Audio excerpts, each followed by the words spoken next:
oil cell dira. Okay? So ato sang makita dira. Mo na siya ang nasa oil cell po dira bigas.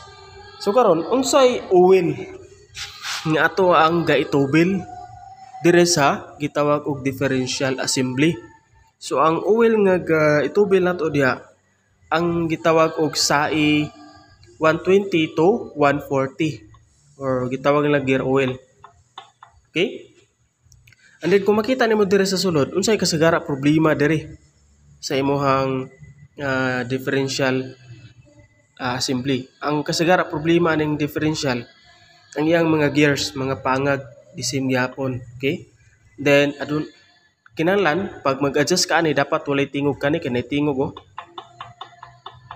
Okay?